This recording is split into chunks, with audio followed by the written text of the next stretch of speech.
The Poor, flash fiction of Jaf Silva. The climate had changed. There was no doubt. Joaquin looked through the window and saw only the solidness of the falling water.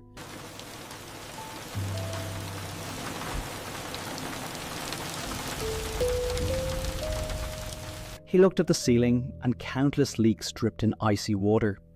He was indoors and had to use an umbrella if he wanted to go anywhere other than his bedroom.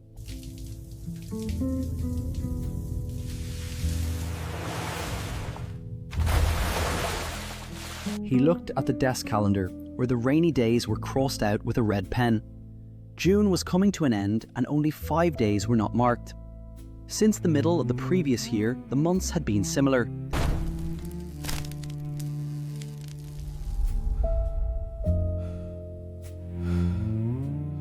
Many days with rains that were not torrential, but were heavy rains, lasting long and bringing, in the end, a great volume of water that soaked the earth.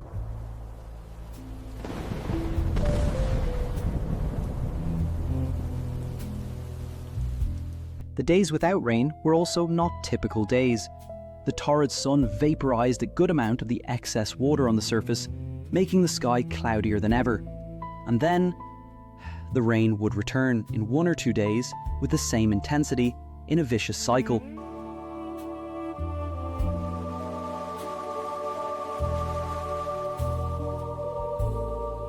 The internet, precariously, still worked. He had obviously already researched periods on Earth with persistent rains.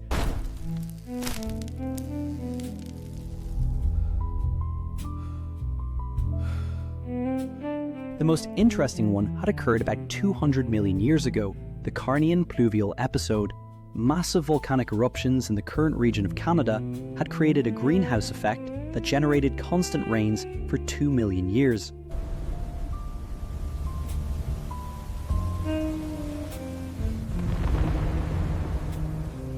He didn't have the exact perception of the time period, but since human life is around 100 years, the period of 200 million years seemed very long to him, almost infinite.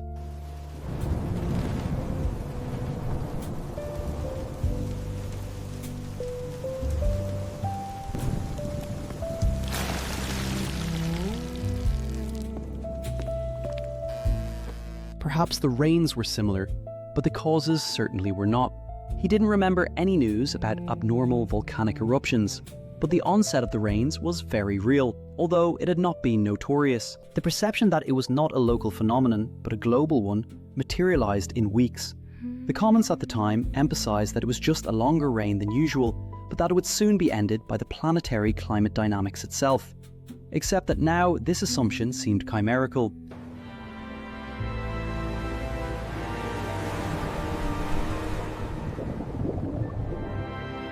As the rainy season dragged on and the volume of rain grew, Joaquin began a survival activity, hoarding supplies and drinking water, and above all, making repairs and preventive modifications to the house on the days without rain. But as time went by and the rain continued, the existing infrastructure deteriorated.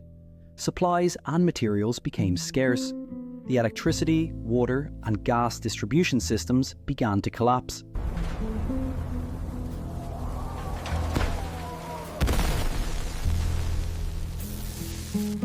Streets, roads, and bridges gradually became impossible. Communication networks had longer and longer pauses, and it didn't stop raining. And the endless rain was associated with the greenhouse effect, climate change, and even the biblical flood.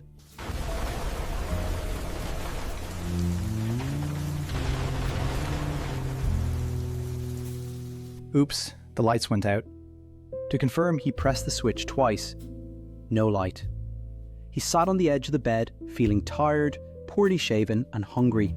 He wanted to cry. He knew that the cell phone, even though it was charged, wouldn't work. There was no network available.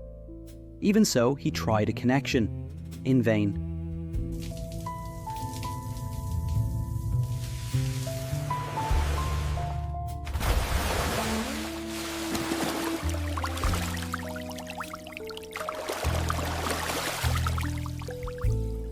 He appreciated solitude. That's why he lived in a remote place. But this unchosen solitude, imposed by external reasons, bothered him. At the beginning of the rainy period, this feeling was faint and unnoticed. As time went by, this loneliness materialized in his soul in an overwhelming way. Now it was almost desperate.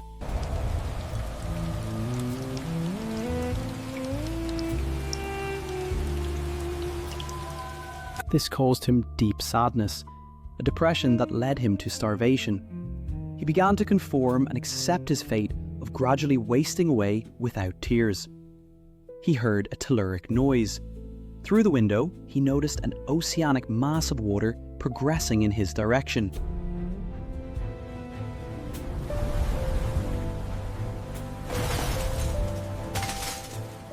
The loneliness would persist, and the rain wouldn't stop.